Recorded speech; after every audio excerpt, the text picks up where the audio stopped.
In this episode of the JSP show, you'll learn a technique for sharpening noisy images in Photoshop.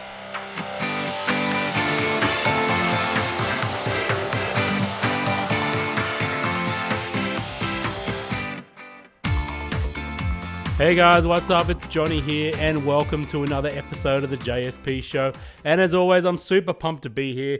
And this week on the show, I got a little tip for you for sharpening your images sharpening your noisy images, okay?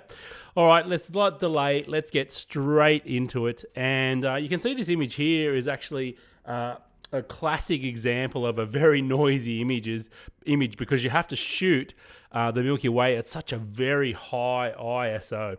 So if we zoom in here, I've already done the noise reduction and my raw conversion and that in Lightroom, but you'll see, because I've had to use so much noise reduction in this image, have a go at how soft these rocks and things are. Way too soft. Like, they're sharp in the shot, but the problem is in the original, they are sharp, but all the noise reduction I had to add to this image, it's just oh man, it's fully taken all the sharpness out. Look at these rocks here, they're soft as. All right, so let's get started. First thing, I'm in Photoshop. Photoshop CC, doesn't matter what you roll with. I just did, and if you do your raw conversion in Canva Raw and end up in Photoshop, same difference. There's nothing really changes. Most of this technique is all in Photoshop. So Command J or Control J is going to duplicate the layer. That is the first thing you do every time you land in Photoshop. So you can always roll back to that very first stage in the image. You know, you don't want to be moving pixels around and find you need to roll back to something a bit earlier. But anyway, or the other thing you can do is drag it down here to this little page fold icon and boom, it's going to duplicate the layer. First thing we need to do. Now, if you know roughly what settings you need to set for this filter, you don't need to create a smart filter every time if you're pretty confident. And you can just lower the opacity. But creating a smart layer rather, not a smart filter, a smart object, I'll get it right in a minute. Creating a smart object will allow you to go back and make adjustments to different filters and effects you apply. So I always like to do it.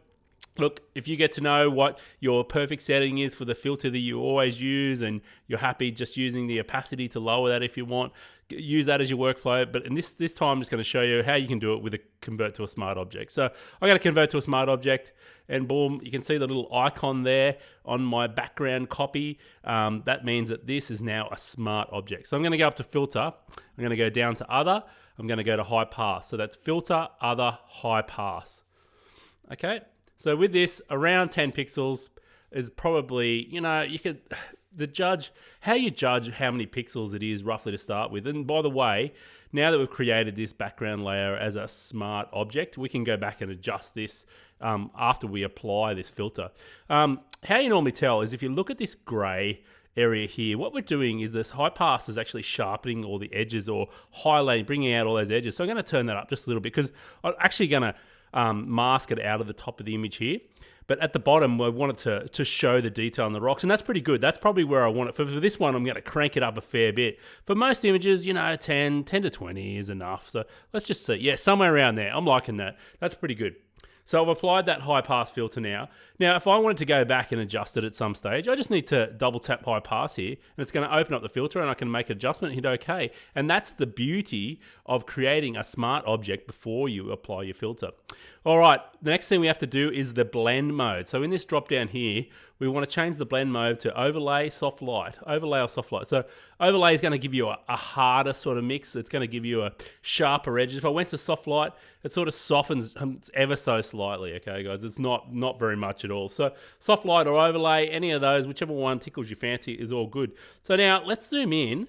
And I just want to show you what that high pass filter has done to those rocks. I can already see a bit of extra sharpening there. So I turn that off and on, off and on. Look at that. What a massive difference to those rocks. And what it hasn't done, it hasn't created more noise in your image. Okay, so when you do a regular sharpening, when you regularly sharpen your image, whether it be in Lightroom or here in Photoshop, it's going to add more noise to your image. And when your image is already noisy, that's the last thing you need. So that high pass filter is a really nice technique for doing that. But one thing I'm going to do, I'm going to click on this filter here on the filter. one thing I'm going to do is click on the top layer. I'm going to add a mask. So this little washing machine icon down here, I'm going to add that mask there. And white conceals, black. No, I always stuff it up.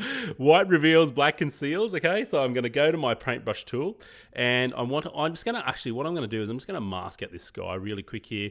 It doesn't have to be anything flash, guys. You know, you can take your time and zoom in and get this done, but I'm just going to zoom through this really quick. So I want it on black, and I'm just going to take away that effect. Basically, what I'm doing is taking away that effect from that top area there, and you'll see in a minute my mask over there. I'll just make sure it's all painted pretty rough and ready, but that's okay. I just want to take away that effect because I don't want to add a high pass filter to this area. I like how that looks already, you know.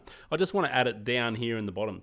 So let's have a look. Now, if I have a look down here on this line, you'll see if I turn that on and off, now that filter is only affecting this bottom area. So I could go in and clean up these little bits along here that I don't want the filter to affect either. You know, these flat areas, they don't need to be sharpened. And even in between these areas here, I could go along and mask those bits out there and just paint them back. Because we really only want those rocks at the top to be sharpened. Everything else is fine. You know, all the water and all those flat areas, we don't really want to apply that extra sharpening or that mask to those areas. So the high pass filter to those areas. So I've just done a really quick job there, guys. You could spend some more time and mask that out. But that's it, guys. So basically duplicate the layer, create a smart object, add a high pass filter, somewhere between 10 and, well, I think it was about 36 or something ridiculous for this one. And you'll see what it's going to do. It's going to pump up those edges, give you that extra sharpness without creating that added noise. Okay, so that's it, guys. I hope you enjoyed this tip this week. I'm going to start laying out a few more Photoshop tips for you guys, and yeah, it's been another huge week. So much going on the Share, Inspire, Create Lounge. If you haven't checked it out, check out this link, and yeah, have a great week. Johnny out. Peace.